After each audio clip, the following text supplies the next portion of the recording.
You want to go ahead, I can catch him up. Well, Catch him up. I want to start tonight's meeting just for a brief second, so I'll just go over what I was going to do while we're waiting on him, since we really don't need to start on the meat of it. But I did some homework over this week. I've talked to a few friends of mine in leadership and a couple of landlord friends of mine that own over 100 doors in the city, and they're all for some sort of code. I also thought about just our responsibility. And I'm a better writer than I am speaker, so a lot of times I write things down because it just helps me and helps me remember it. I know y'all don't like to be read to, but I'll try not to read it word for word. But the first thing is, the whole reason we're here is that there are obviously folks that don't operate in what we would consider societal norms, and they don't keep their properties like they should. They want the rights to their property, but they don't acknowledge their responsibilities that go along with these rights. And when someone does not see the need to be a good neighbor and only seeks to promote himself, we've gone down a path where we have to legislate and codify common sense. Property maintenance would qualify as one of these things, and because we live in an imperfect world, it is going to be necessary at the size our city is to provide something to protect our citizens.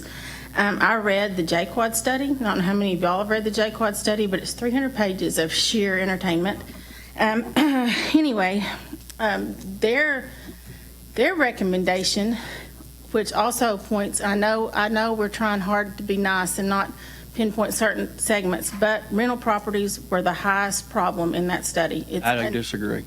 Well, it's undeniable if you read it. Just a minute. Don't interrupt me. I won't interrupt you if you don't interrupt me. Go ahead.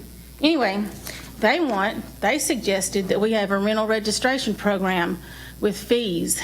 And I know you can shake your head at that. I know other places that do that. Don't interrupt me. Go ahead. Thank you. Anyway, that was their suggestion. So I consider the property maintenance code a great big compromise already. And if we're going to take care of the most vulnerable of our citizens, we're going to take care of the people that live in the older parts of town, that have worked all their lives and have owned their homes since the 60s and have been infiltrated by people that do not care about their properties, and now they're stuck with a declining property value, a home that they can't sell and they can't relocate like we property owners that can. And that, my whole ethic behind that is found in Luke 12:48. To whomever much is given, much is required. So I just think this is part of being a good citizen, and I like the JQuad study, and I like most of the recommendations. I've gotten through half of it. And why we would pay somebody $50,000 to do a study and then not believe them is beyond my comprehension. Then I started looking too at outside interests like the Zimmer Group. Does anybody know who the Zimmer Group is? They own Wolf Creek Apartments. That's where the latest shooting is. Try to find out who owns the Zimmer Group. I challenge you. I can't find it anywhere online because they don't want to be found, because they sold that property to us as student housing, and it is no longer strictly student housing. Now, me as a parent, if I'm going to go enroll my child at ASU and I see somebody offering me alternative student housing and it says student housing, I'm going to think 18 to 22-year-old students. And that's a logical expectation. And it's not that way anymore. And other college towns have that requirement on their rental properties. They have rental properties that are strictly for students. And, it's going to be hard sell and a recruitment problem for ASU if we don't do something about this, because I wouldn't let my kids live over there under any stretch of the imagination. And they're boys. So I can't even imagine a person with a girl living over there, having somebody shot in the back. That's just one incident. And then when you also have poor or low-income people and they're stuck in these places and we let the things dilapidate, criminals are by nature poor, and when they start creeping into the blighted areas, then you make it miserable for the people that cannot do anything about their situation. So if you're going to advocate for the poor, you are going to keep your properties clean, neat, and inhabitable. And that's what I want you to think about when you argue against certain things in this code. And also, as I talked to one city leader today, he was talking about how cities our size are at a crossroads where we're going to end up like a donut. We're going to have this big hole in the center city with all the exterior neat, clean, and schools are going to be great and safe and all that, but the inner city is going to dilapidate. Just go to Pine Bluff.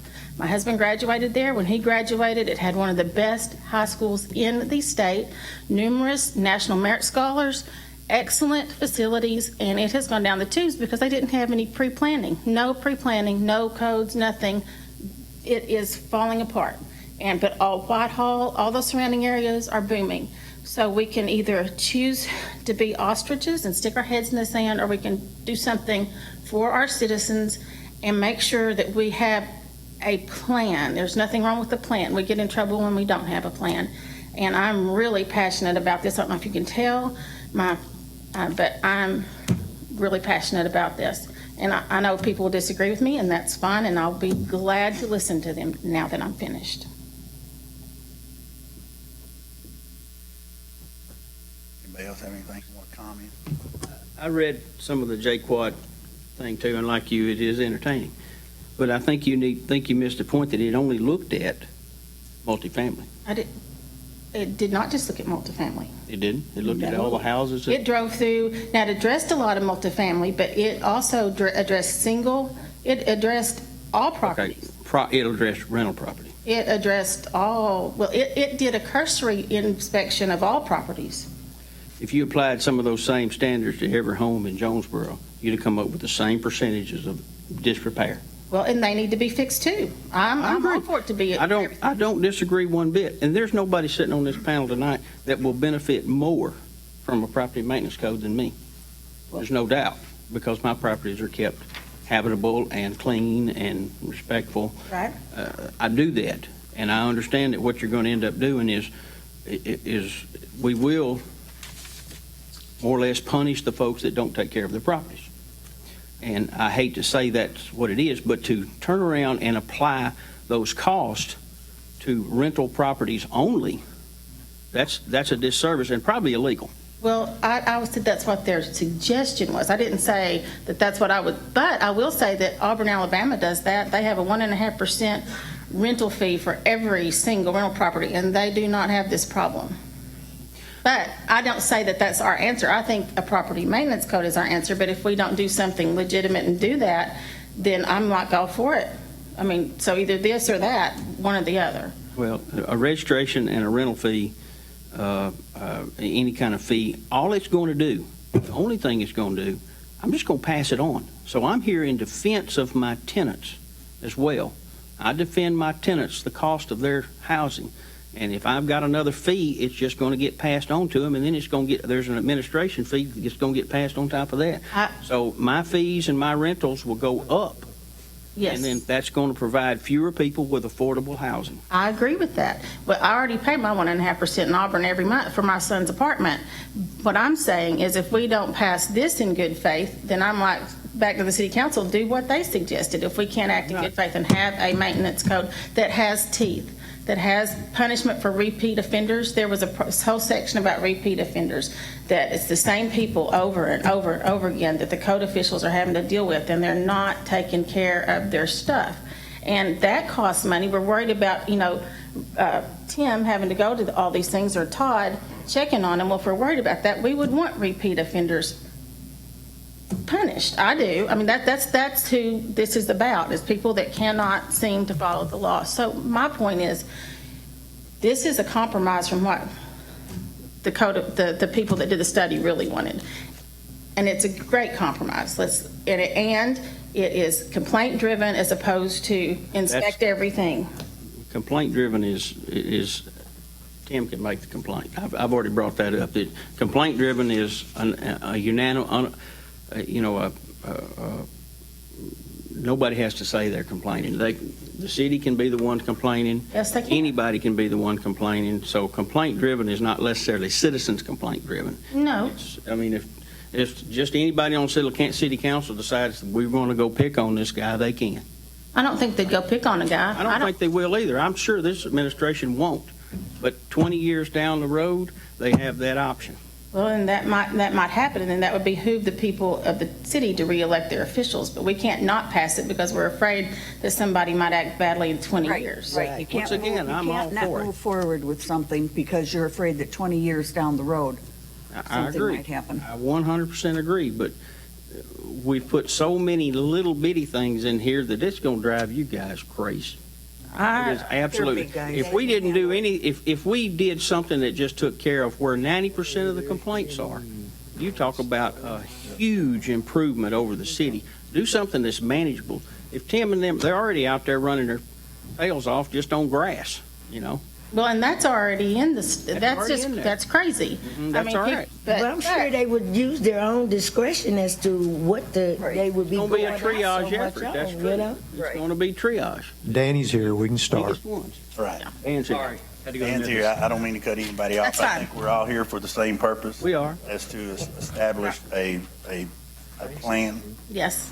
that we can either make adjustments to, moving forward, that this thing will work to better the city and as well as the homeowners and the tenants and everybody else. I think that's our main goal.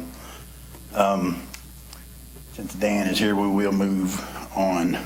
Section 108, I think, like I mentioned before, I think we was going to go over 109 and 110 last week. We talked about doing it this week, but everybody said, hey, he said it wouldn't take long, so everybody said, let's go ahead and get into it. I think we took care of 110 and 109.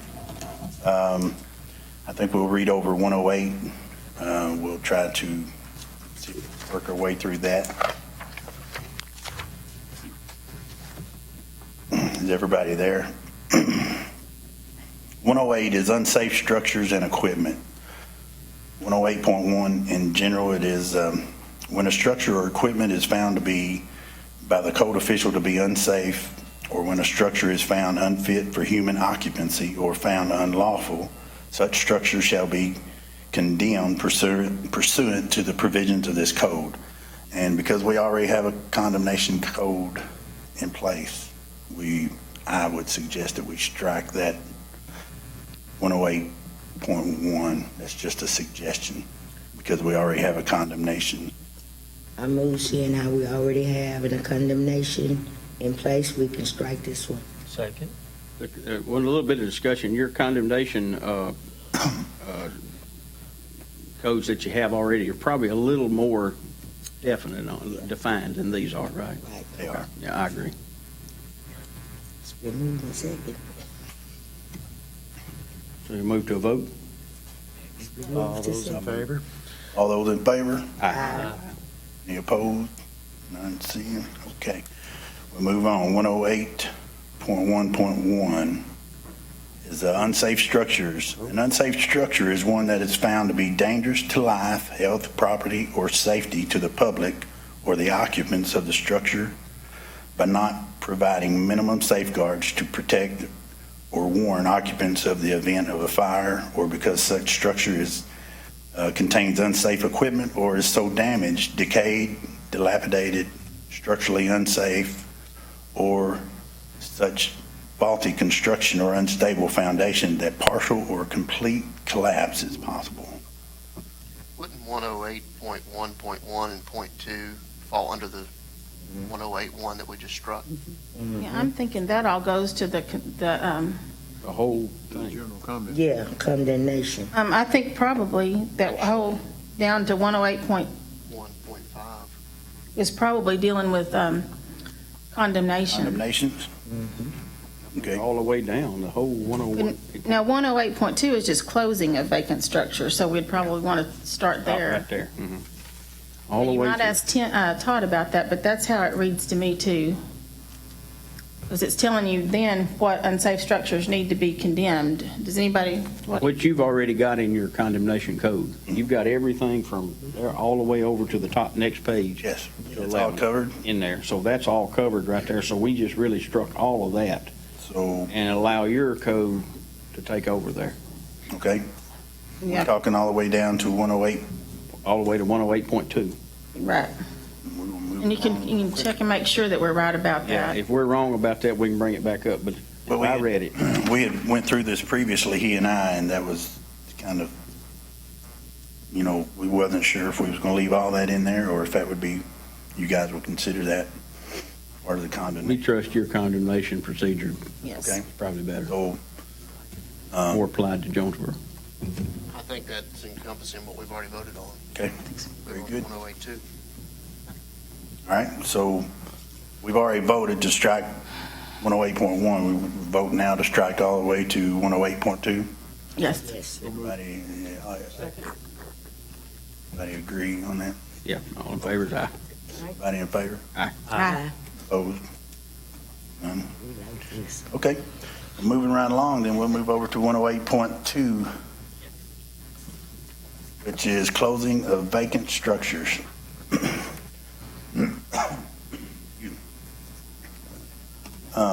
If a structure is vacant and unfit for human habitation and occupancy and is not in danger of structural collapse, the code official is authorized to post a placard.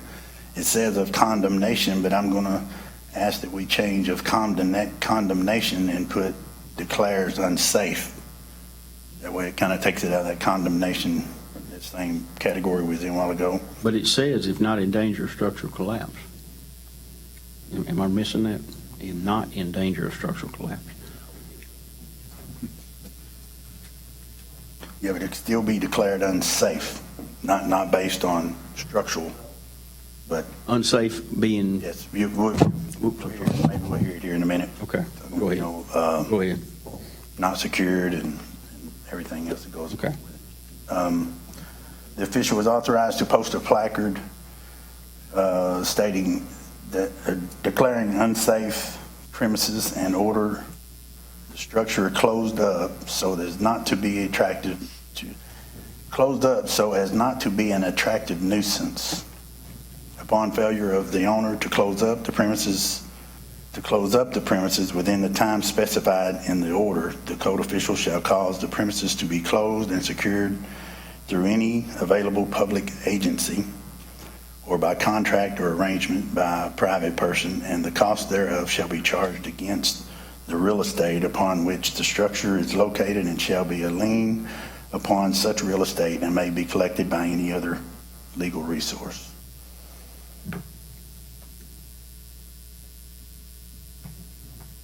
Any questions or comments on it? How do you declare one unfit? I mean, you just, it have to be if it's structurally sound, what makes it unfit? Not being secured, Unlocked?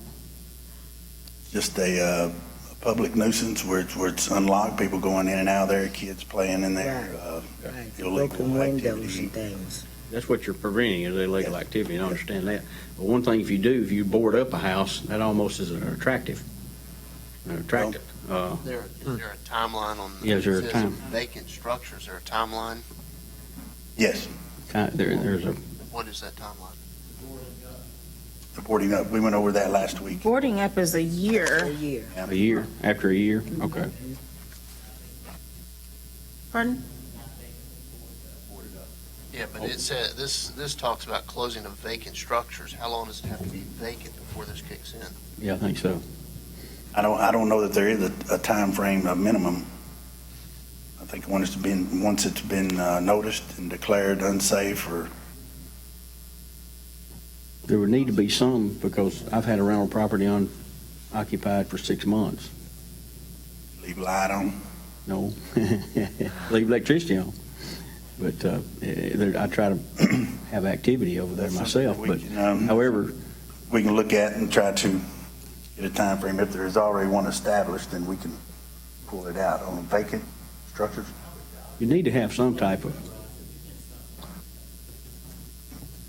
Unless it's- I'm thinking commercial property. I mean, Yeah, I commercial see. property that's vacant that sits there for a Right. year, 2 years. I But mean, it's- I but would it's support secured. that. True. Secured, Yeah, it's Yeah. secure.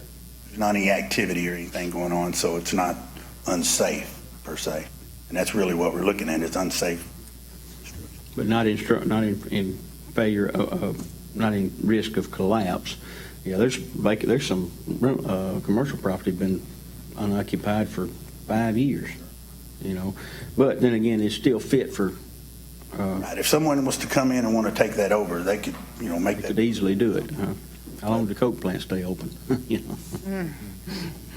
But, yeah, let's keep going. There's probably some more ways to define this. Probably the rest of it's down in here too. Okay. 108.2.1, authority to disconnect service utilities. Excuse me.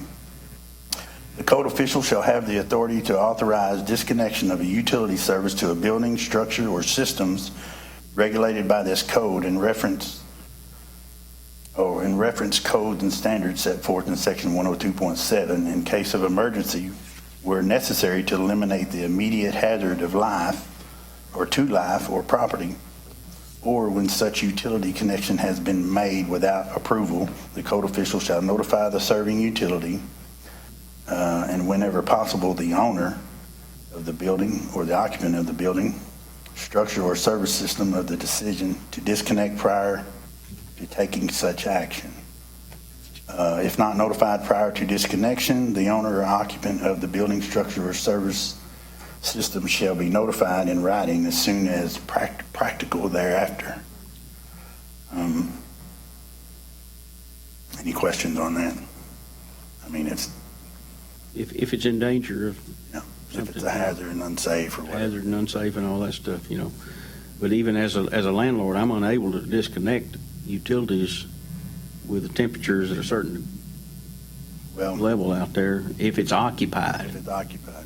And this one does reference owner and occupant of the building. Now, I understand we're trying to keep them safe, and we certainly do need to. But right now, is there not some provisions in our code already? Say you have a fire, I know they will come out and they'll turn your electricity off because it's unsafe, because you just had a fire. No matter how big a fire, a lot of times it can be a small one, but they want to make sure everybody's protected inside. The same thing applies here. If it's unsafe, yes, they should be able to disconnect it. So Doesn't the let's, city already have something? yeah, that's what I'm asking. Do they already have something like that? Because they do. It's in the AFPC, our building codes as it is. Fire code. Certainly, yep, if we had the opportunity or the need to pull the power, we'd certainly do it. And we don't have to do it necessarily. The fire department can do it. The utility, Utility company can do it. they can do it. Okay. This is kind of redundant, but let's go ahead. Yes. That's good. We can, whatever y'all want to do. Y'all are the, Keep it in there. okay, we'll just leave it. Let's see, 108.3, the notice part. Now this one also mentions the condemnation of a structure and equipment.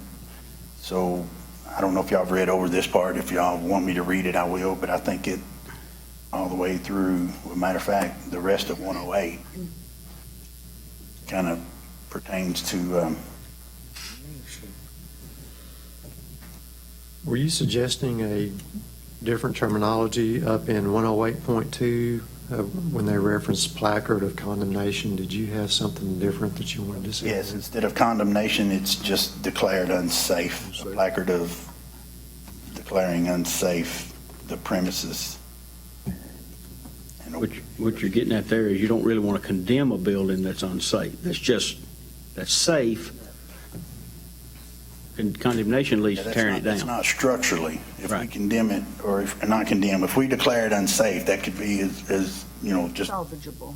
as small as not being secured, people Right. getting out of it. Busted windows. So yes, that was a recommendation. We didn't Okay. follow through with that, but Do we need to vote on that then? yeah, I guess so. Yeah, let's go ahead and vote. Go ahead. Just a recommendation to change the wording of placard instead of condemnation to say declared unsafe Yeah. on the premises in order to close up the structure. Quick question. Okay. It's just been piggy, but at the end of that, notified in writing, just make it all be period instead of as soon as practical thereafter. Go back. Notified in writing should be what? Go back. Did I miss something? Yeah, John, we voting on this right here now. That's not what we're voting on right We now. voting on this part right here. Oh, right okay. now, okay? Never mind. Is your mic on, Dan? Yeah, I think so. I'm just not near it. That's It's one of those days. I can hear you. Mm-hmm. Having a problem. Well, I'll make a motion that we accept the change of wording. All in favor? Any Now opposed? Now, Now, you can go. that next section. I just was wondering about that last line there where it says, shall be notified in writing. Seemed like it ought to just be period instead of as soon as practical thereafter. if if it was as simple as writing something and delivering it to you or whatever, we probably would have been able to make contact and we wouldn't have to do it in writing. But I'm just saying, I mean, if everybody else sees it that way, we can change anything you want to change. I'm just wondering. What it's saying that, if not notified prior to disconnection, the owner or occupant of the building or structure or service system shall be notified in writing as soon as practical thereafter. So that's ASAP, whatever the situation may be. Okay. You know, I may just be splitting hairs on that, so. I mean, if you're out of town or whatever, it may take a few days for you to get it. If nobody else sees a problem, I guess it's okay. It's, I mean, if you have a hard-to-locate owner, as soon as practical covers the city to, Right. if they Yeah, don't, but aren't able to Then they're get. gonna be an out-of-town owner anyway. Right, it's an It's no emergency problem. situation anyway. Needs to be an emergency. No problem. Okay, now, back to 108.3. Like I said, it starts with the condemnation. Condemnation of a structure or equipment, and then the 108.4 placarding, All that's already covered. all of that Our should existing be, code. all the way, like I said, all the way to 109. Y'all may read over that. I move that we strike 108.3 through 108.7. I second that. Second. Everybody hear the motion? Yes. Strike all that all the way to 108.7? All those in favor? Any opposed? Okay. Here's the fun part, and I say that, well, we do have a couple other sections we can go over pretty quickly, I believe. It's section 111. It's means of appeal. We do already have an appeals board set forth by the council to anyone that wants to appeal a decision or what one of our ordinances or something that has taken place. Now, this right here should be covered under the same appeals board. I believe it will be. I don't have the answer for sure on that. Shall we strike it? No, No. no, it needs to be there. We'll read about it. I was just trying to explain that we may not put a board together, appeals board, just specifically for this maintenance code, because we already have one in place that covers the city as covers code. code. So this would just be the procedure for appeals that we definitely need in here so that we know, Right. we know the steps. Okay, we'll go ahead and go through it then. 111.1, application for appeal. Any person directly affected by the decision of the code official or a notice or order issued under this code shall have the right to appeal to the Board of Appeals, providing that the application for the appeal is filed within 20 days after the day of the decision, notice or order was served. An application for appeal shall be based on a claim that the true intent of this code or the rules legally adopted thereunder have been incorrectly interpreted, the provisions of this code do not fully apply, or the requirements of this code are not adequately satisfied by other means. Everybody understand that? Any questions about it? 20 days long enough? Filing an appeal, it should be. After 20 days, you probably wouldn't even be mad enough to appeal it after that. Right. Well, thinking about a stat, I mean, reasonable. Write a written application. I mean, 30 days seems to kind of be the rule of thumb on stuff like this, in my opinion. So you making a motion to change the 20 days to a 30-day on the appeals? 30 days. Second. I like that too. That's kind of standard. Okay, everybody in favor of that? Aye. Aye. Any opposed? Okay. Mark that, take the 20 days, 30.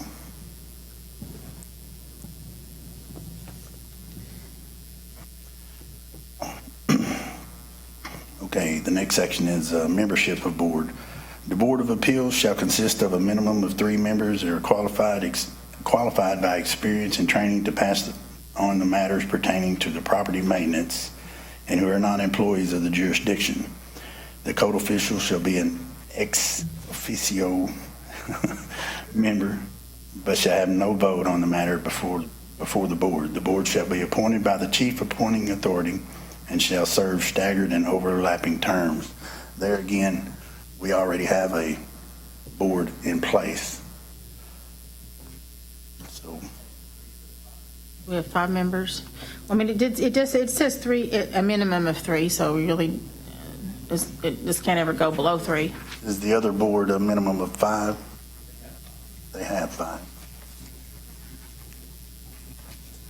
We've never had, since my tenure, we haven't had to use it. It won't happen tomorrow. Not on Friday.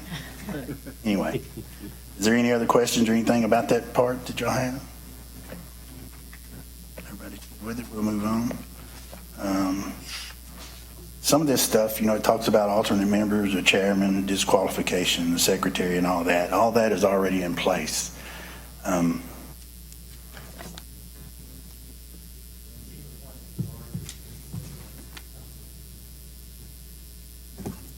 Where it says alternate, okay, the board shall be appointed by the city council. Are you suggesting we change that to city council? Instead of, What's the name of the appeals board that we have now? The official? Testing. It's the Board of Adjustments, and there are, as we stated, particularly their function is the building code, where it relates to some of our mechanical codes. So their role would have to be redefined by council to deal with this issue.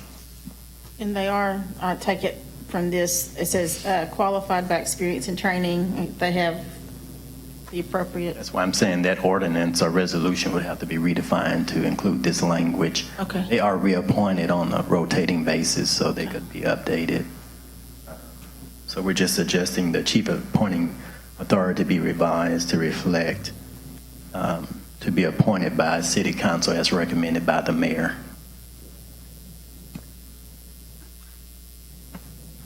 So is there any need to go over the rest of this part since it's already being governed by the council, the city? Well, I mean, does the city, that board, the adjustment board, does it have a method for alternate members, chairman, disqualification, secretary, and compensation, or anything? Does it have that in their code? I'm certain they do. I haven't read it per se, but I don't think they would establish one that didn't have all this in place. I would just say we, No compensation. I would recommend removing all of that and then establishing bylaws within that board's power. You know what I'm saying? It's not necessary to put this in the property maintenance ordinance in terms of the membership, right. the chairman versus secretary and what have you. But that's totally up to you all. You know, what I was just going to suggest is seeing what the language is in the adjustment boards, their stuff, and substituting that in. If we already have a adjustment board that has a method for establishing alternate members, just put that language there, replace it, just bring us a copy of what their bylaws are for establishing. Does that make sense to you? You know, just replacing it, but just bring it to us next week, how they choose their members, their chairman, and all that, and we just put that language there. Does that make sense to anybody else? I don't see anything that's objectionable to me in any one of this means of appeal. And probably our city code might be a little bit more in-depth, so I don't see any reason to take anything out of here. Okay. But we probably do need to see if there's any conflicting That's what I was. rules. If there's anything Yeah. conflicting, that's what we need to address. Right. Otherwise, the means of appeal is very important in here. Well, absolutely. That's what I was saying, though. If they already have a method for, choosing that, we need to see what that is and make it the same. We can, Right, get them two in a line, that's great. Yeah.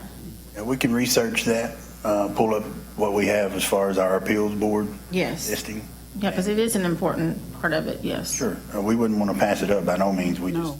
just don't want to be redundant and us have one just for this As particular. long as there's nothing conflicting. Right. 2.5 compensation. Members of that board aren't compensated, are they? No. No, okay, so just strike that. That is the recommendation, or, It's determined by law already, they're not Right. compensated, right? mhm. So we can remove that if everybody agrees? Yeah. The rest Yes. of it we'll leave until we find out if we're conflicting with the existing. Okay, so that is 111.2.5. You guys are voting to strike that compensation of members. Right. All in favor? Aye. Any opposed? Okay.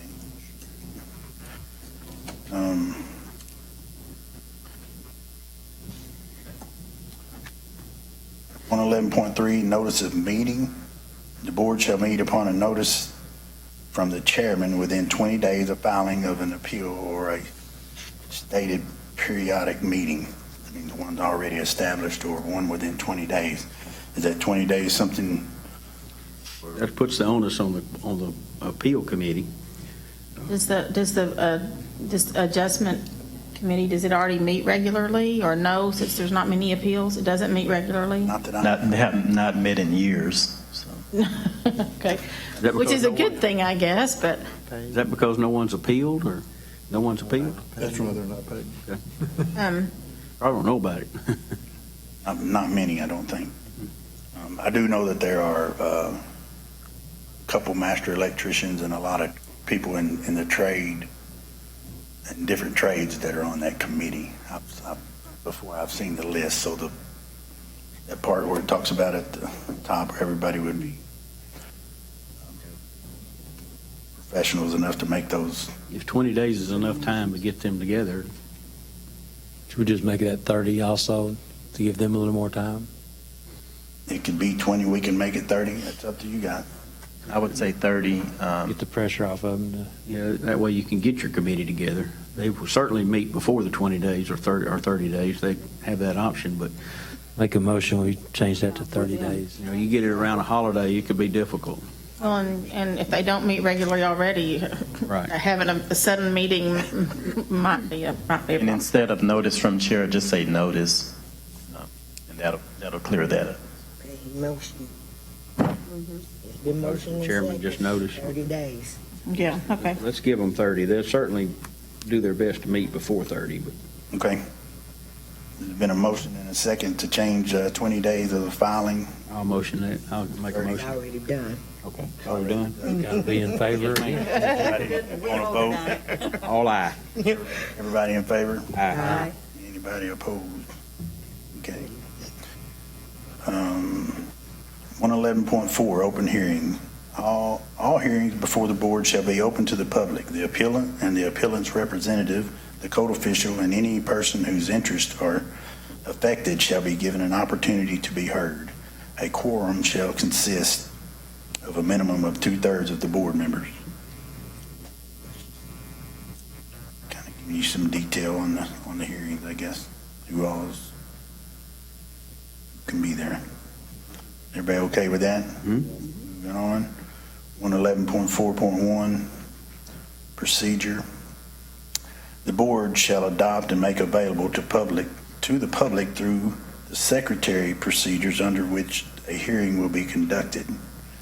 The procedures shall not require compliance with strict rules of evidence, but shall mandate that only relevant information be received.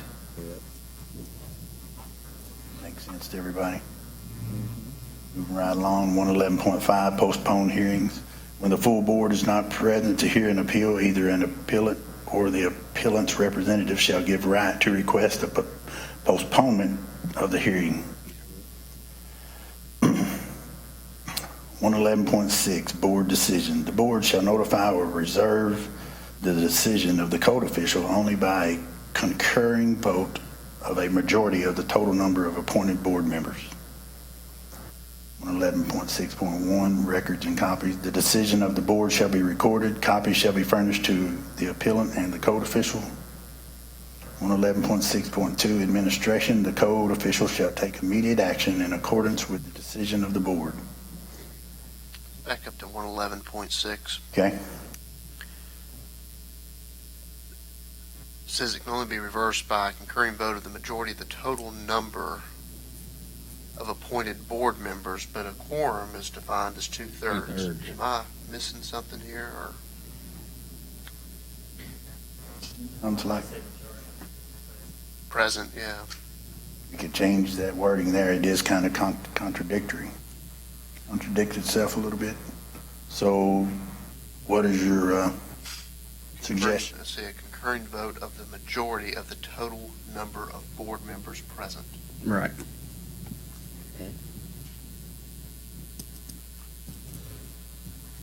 Make that motion. Second. All in favor? Aye. Any opposed? Well, I just have a question, though. If you just have the total number of board members present, if you don't have a quorum, Well, you can't. You can't. you want to just won't vote at all? Okay. Perfect.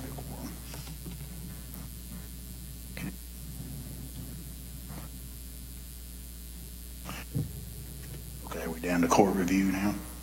Mm-hmm. Everybody okay with 1 and 2? All right, 111.7, court review. Any person, whether or not a previous party of the appeal, shall have the right to apply to the appropriate court for a writ of, Victoria. what he said, to the correct errors of the law. Applications for review shall be made in the manner and time required by law following the filing of the decision in the office of the Chief Administrative Officer. All right, 111.8, stays of enforcement. Appeals of notice and orders other than imminent danger notices shall stay the enforcement of the notice and order until the appeal is heard by the appeals board.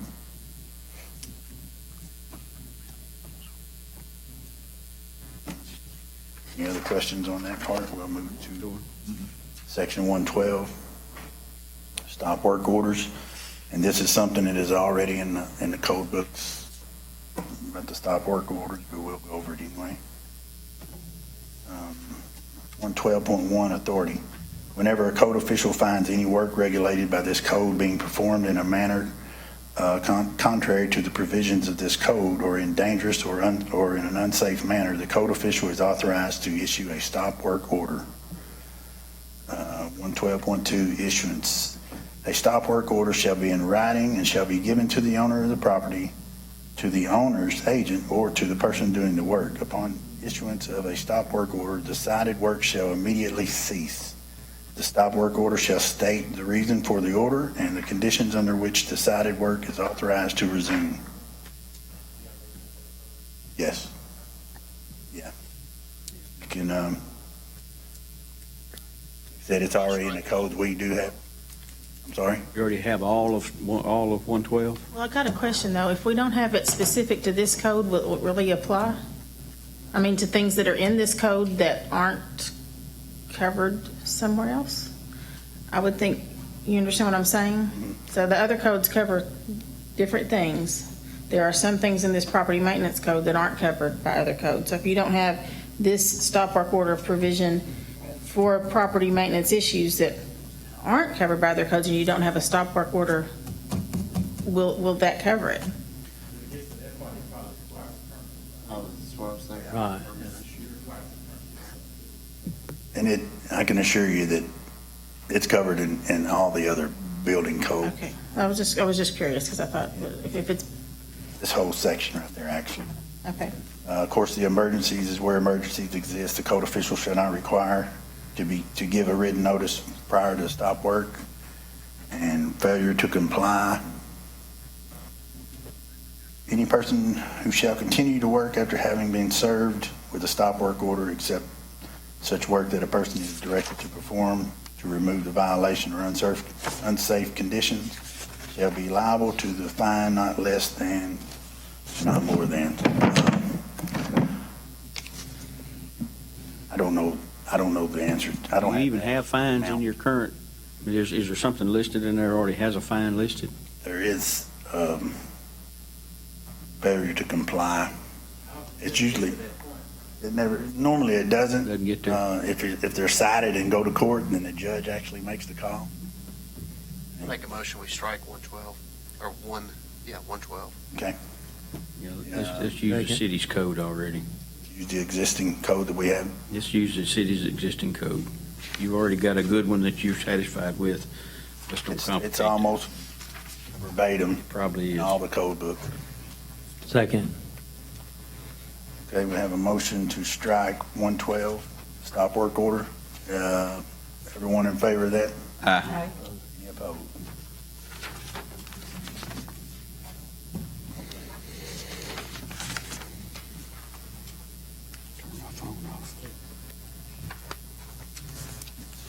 The only other section that we have not went over is section 2, which is definitions, and I'm sure you guys have probably looked at them already. Unless you guys have questions or something about that, or if there's any questions that have come up during any of these meetings that y'all would like to address right now, we can do it because we have a little bit of time left. We do have in place, I mentioned earlier, SOPs, but they were put in place before we started making the changes and stuff. So we knew they were going to have to be changed as we went along. So there's really no need to go over them at this point. I'm hoping by next Thursday, there shouldn't be a problem. Todd and I can go over this again and make some adjustments when he gets back, and we can go over those at that time.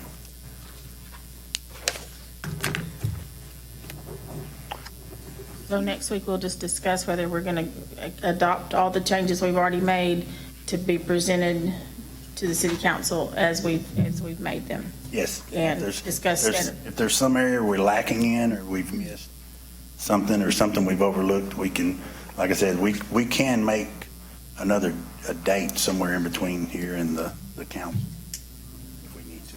I know everybody agreed to stay here till 7 until we get finished, but Danny has to stay late. and we haven't gotten together this week at all. Well, if there's anything that anybody wants to discuss in the next 10 minutes that would save us time next week, I mean, I probably don't really want to vote on it until, because I think everybody will be here next week, but if there's something somebody needs to discuss, it probably now would be a good time. We have a new strike copy next week of, I know we had to, Yes. Yeah, we made some wording changes, and we, that'd be great. That'd be really good. I'd kind of like to remind everybody that the scope in the original, as long as this stays in here, provision of this code shall apply to all existing residential and non-residential structures and all existing premises and constitute the minimum requirements and standards for premises. That statement right there is one of the most important statements to me in solving the problem we have in this community. If it is only applied to, all of this got started as basically an attack on multifamily. If it is applied to all, we will make this city a better place to live. If it is applied to only multifamily, you're not going to cure the problem. I agree 100%, and that study said the same thing. I mean, it looked at all areas of the city, and it talked about, it said different things about properties. I can't remember, I've got a summary, and y'all can have a copy of it, because I went through this painstakingly today, and it identified strengths, weaknesses, opportunities, and threats.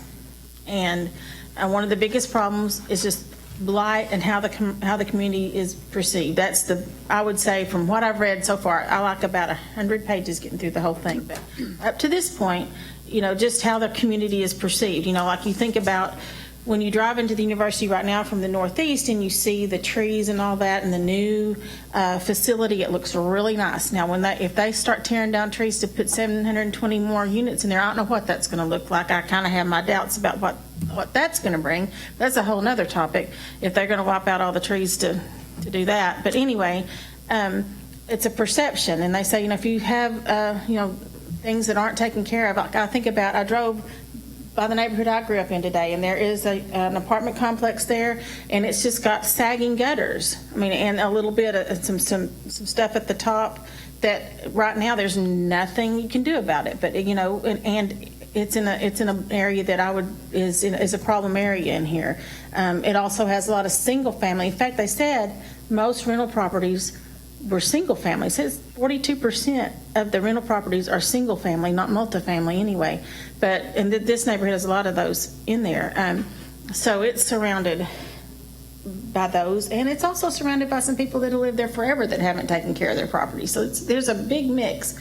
But we have to be forward-thinking and do that. And I agree with you 100%. I think it should be everybody. I don't want my neighbor moving in and not taking care of it. And there's a house down there I mentioned on Wood Street, down from my house right now, that is constantly, I've seen Todd there twice in the last 2 years over some of the stuff. And these people have really no excuse. I know them. There's no reason for it. So we really need to give him some teeth to be able to go out there and take care of those problems, because we don't want to end up like this friend of mine that told me today, have a donut with the big hole in the middle of our older properties and neglect those places and have that happen. That would be just so sad to me, having grown up here, to neglect the older areas of town. And that is single owners, single rentals, the whole gamut. I mean, it all needs to be under there. I'm all for that.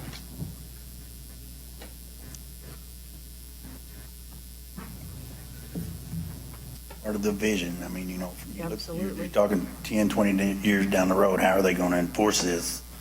Well, we'll make sure you still got property that's. You see, when we start talking about fees, we start talking about applying the Well, fees to the focus once again on rental Well, property. I just said that's what they suggested. I've never said the city suggested Let me that.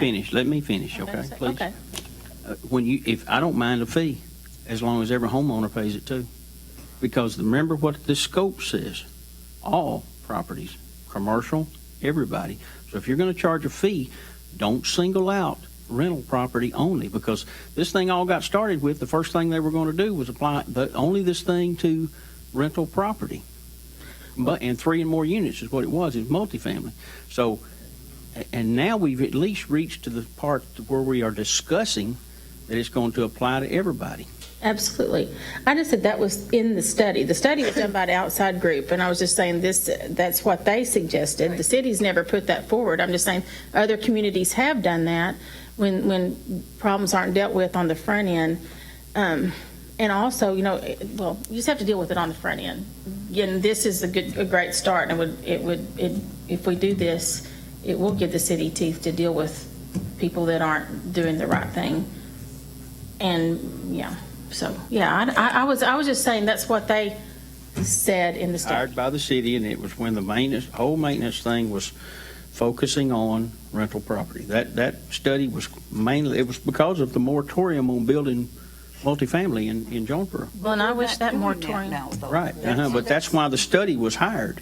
I was on that committee, and once we got that company in here to review that study, and it's been a year, but some of that stuff they were calling dilapidated was missing a shingle. I mean, some of it was pretty funny. They clouded It was. I was there at that meeting where they explained it, and it was.